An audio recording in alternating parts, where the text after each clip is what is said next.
الحمد لله رب العالمين والصلاة والسلام على نبينا محمد وعلى آله وأصحابه أجمعين ومن تبعهم بإحسان إلى يوم الدين أما بعد. محترم مشاہدین، السلام علیکم ورحمۃ اللہ وبرکاتہ۔ آج کی اس نشست میں حضرت خبیب رضی اللہ عنہ کا ایک واقعہ آپ لوگوں کے سامنے رکھنا چاہتا ہوں، جو بڑا دردناک واقعہ ہے، جس میں ہم لوگوں کے لیے عبرت اور نصیحت ہے۔ سفر 4 ہجری میں حادثہ رجی پیش آیا۔ نبی صلی اللہ علیہ وسلم نے عدل اور کارا کے لوگوں کی خواہش پر 10 آدمیوں کو حضرت عاصم بن ثابت انصاری رضی اللہ عنہ کی زیر قیادت تبلیغ کے لیے روانہ فرمایا۔ مکہ اور اسفان کے درمیان بنی حذیل کا ایک قبیلہ بنو لحیان رہتا تھا۔ ان لوگوں نے بنو لحیان کو مسلمانوں پر چڑھا دیا۔ 7 آدمی تو موقع پر شہید ہو گئے، 3 باقی بچے، اور یہ تینوں لوگ جان کی امان پر اور وعدے پر نیچے پہاڑ سے اتر آئے اور ہتھیار ڈال دیے۔ انہی میں سے ایک حضرت خبیب رضی اللہ عنہ تھے۔ کفار نے موقع پاتے ہی ان کے ساتھ ان کے ہاتھ پاؤں باندھنا شروع کر دیا اور بدہضی شروع کر دی۔ چنانچہ 3 میں سے ایک مسلمان عبداللہ بن طارق اس بات کو گوارا نہ کر سکے اور احتجاج کرنے لگے، اور پھر ان سے لڑائی شروع کر دی اور شہید کر دیے گئے۔ اب باقی بچے 2 لوگ، مشرکین ان دونوں کو مکہ لے جا کر کے فروخت کر دیا۔ حارث بن عامر کے بیٹوں نے حضرت خبیب رضی اللہ عنہ کو خرید لیا، جو غزوہ بدر میں اس کے باپ کو قتل کیا تھا، یعنی حارث بن عامر کو قتل کیا تھا، تو ان کے بیٹے عقبہ بن حارث نے انہیں خرید لیا اور گھر میں لا کر کے قید کر دیا، اور ایک نگراں متعین کر دیا۔ کئی ماہ قید میں رہے، قید کی اذیتیں جھیلتے رہے۔ جب حرمت والے مہینے گزر گئے تو قتل کی تیاریاں شروع ہو گئیں۔ حضرت خبیب رضی اللہ عنہ نے نگراں سے 3 باتوں کی درخواست کی تھی کہ مجھے میٹھا پانی پلانا، بتوں کا چڑھاوا نہ کھلانا، اسی طرح سے قتل سے پہلے خبر کر دینا۔ جب قتل کا پروگرام بنا تو ان کو خبر کیا گیا۔ حضرت خبیب رضی اللہ عنہ نے طہارت کے لیے استرا مانگا، اور عقبہ کی بیوی نے ایک استرا دیا۔ اس کا بچہ اسی دوران کھیلتا ہوا ان کے پاس چلا آیا۔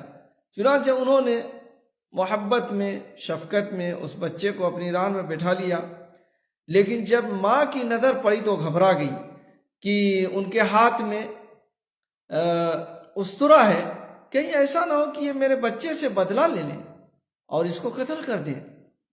حضرت خبیب رضی اللہ عنہ نے جب اس کو پریشان حال دیکھا تو کہا، ڈرو نہیں، میں اپنے خون کا بدلہ اس بچے سے نہیں لے سکتا، میں مسلمان ہوں، بچے کو نہیں قتل کر سکتا، تم ڈرو نہیں۔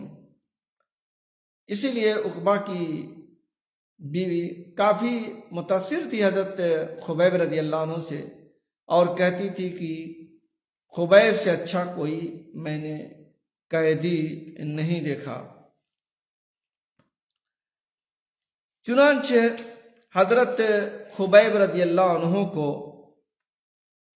قتل کے لیے مشرکین حرم سے باہر تنعیم کے مقام پر لے گئے۔ وہاں ایک درخت پر پھندا لگایا گیا، لوگوں کو جمع کیا گیا۔ جب وہ لوگ قتل کے لیے خبیب کو لینے آئے تو فرمایا، ذرا ٹھہر جاؤ، 2 رکعت نماز ادا کر لوں۔ جی تو چاہتا ہے کہ لمبی نماز پڑھوں، لیکن تم لوگ کہو گے کہ یہ موت کے ڈر سے لمبی نماز پڑھ رہا ہے، موت کے ڈر سے لمبی نماز پڑھ رہا ہے۔ چنانچہ کوئی موقع اور کوئی بہانہ تمہیں نہ ملے، اس لیے جلدی ہی نماز سے فارغ ہو گئے اور مقتل کی طرف، قتل گاہ کی طرف روانہ ہو گئے۔ اور یہ دعا آپ کی زبان پر تھی، یعنی یہ ان کو بددعا دے رہے تھے، اللہم احصیہم عددا واقتلہم بددا ولا تبق منہم احدا، اے اللہ انہیں شمار کر، ایک ایک کر کے قتل کر دے اور ان میں سے کسی کو باقی نہ چھوڑ۔ اور جب قتل کی جگہ پہنچے، قتل گاہ کے قریب پہنچے، تو آپ نے فرمایا وَلَسْتُ أُبَالِي حِينَ أُقْتَلُ مُسْلِمًا، یعنی یہ شعر پڑھنے لگے، وَلَسْتُ أُبَالِي حِينَ أُقْتَلُ مُسْلِمًا عَلَىٰ أَيِّ جَنبٍ كَانَ لِلَّهِ مَصْرَعِي وَذَلِكَ فِي ذَاتِ الْإِلَٰهِ وَإِن يَشَاء يُبَارِكْ عَلَىٰ أَوْصَالِ شِلْوٍ مُمَزَّعِ، میں بحالت اسلام قتل ہو رہا ہوں، اسلام کی حالت میں قتل کیا جا رہا ہوں، مجھے کوئی غم اور پرواہ نہیں کہ میں کس پہلو پر گرتا ہوں۔ میرے ساتھ یہ سلوک اللہ تعالیٰ پر ایمان لانے کی وجہ سے ہو رہا ہے، اور وہ چاہے تو کٹے ہوئے اعضاء پر برکت نازل کرے۔ یعنی اس طریقے سے انہوں نے یہ شعر کہا جب ان کو لے جایا گیا۔ حضرت خبیب رضی اللہ عنہ کو جب سولی پر لٹکایا گیا تو ابو سفیان رضی اللہ عنہ، جو اس وقت مسلمان نہیں ہوئے تھے، آئے اس کے پاس، اور ان کے پاس آئے اور کہنے لگے کہ اب تو تم بھی یہ پسند کرتے ہوگے، چاہتے ہوگے کہ تم اپنے گھر میں ہوتے اور تمہاری جگہ پر محمد صلی اللہ علیہ وسلم کو قتل کیا جاتا، اس لیے کہ انہی کی وجہ سے تمہارا قتل ہو رہا ہے، یعنی ایمان لانے کی وجہ سے۔ تو ابھی تو تم یہ چاہ رہے ہوگے کہ میں گھر پر ہوتا، میری جگہ پر محمد صلی اللہ علیہ وسلم ہوتے۔ تو خبیب رضی اللہ عنہ کیا جواب دیتے ہیں؟ کہتے ہیں مجھے تو یہ بھی پسند نہیں ہے کہ مجھے چھوڑ دیا جائے، میں اپنے بال بچوں میں چلا جاؤں اور نبی کے پیر میں ایک کانٹا چبھے، مجھے یہ بھی پسند نہیں ہے کہ نبی کے پیر میں ایک کانٹا چبھنے کے عوض مجھ کو چھوڑ دیا جائے، مجھے یہ بھی پسند نہیں ہے، یعنی میری جان چلی جائے لیکن نبی کے پیر میں کانٹا نہ چبھے۔ کیا بہترین جواب تھا، کتنی محبت تھی ان لوگوں کو نبی صلی اللہ علیہ وسلم سے۔ پھر اس کے بعد ان لوگوں نے کہا کہ اگر اسلام سے پھر جاؤ تو پھر تمہیں آزاد کر دیا جائے گا، قتل نہیں کیا جائے گا، اگر اسلام دین کو چھوڑ دو، اسلام دھرم کو چھوڑ دو تو تمہیں چھوڑ دیا جائے گا۔ تو اس وقت حضرت بلال رضی اللہ عنہ جواب دیتے ہیں اگر تم لوگ آزادی کی بات کر رہے ہو، اگر تم لوگ پوری دنیا کی نعمتوں کو میرے پیروں میں ڈال دو، پوری دنیا کی دولت کو میرے پیروں میں ڈال دو، پھر بھی میں اسلام کو چھوڑنے کے لیے راضی نہیں ہوں۔ کیا استقامت ہے، کیسا عظیم صبر،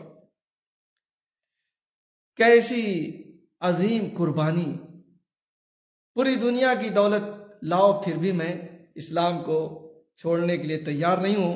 آخر عقبہ بن حارث اٹھا اور آپ کو شہید کر دیا۔ اس طرح اسلام کی تاریخ میں جرأت، صبر، استقامت اور بہادری کا ایک شاندار نمونہ چھوڑ کر آپ اس دار فانی سے رخصت ہوئے۔ یہ کیسا عجیب منظر تھا، یہ کیسا عجیب منظر تھا کہ ایک شخص کو قتل کیا جا رہا ہے صرف اس بنا پر کہ وہ مسلمان ہے، وہ اسلام کا نام لے رہا ہے، وہ کلمہ لا الہ الا اللہ کا اقرار کر رہا ہے۔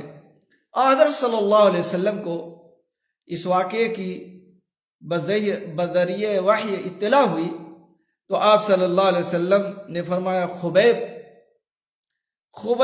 تجھ پر سلام، اور پھر آپ نے عمر بن ربیعہ ضمری رضی اللہ عنہ کو اس شہید اسلام کی لاش کا پتہ چلانے کے لیے مکہ بھیجا۔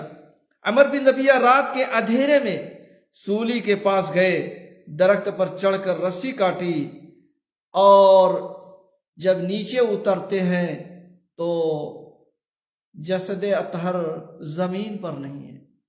حیران و پریشان ہے، کہاں چلا گیا؟ زمین نے نگل تو نہیں لیا، لیکن اس خاکی جسم کو فرشتوں نے اس جگہ پہنچا دیا جہاں شہیدوں کی روحیں رہا کرتی ہیں۔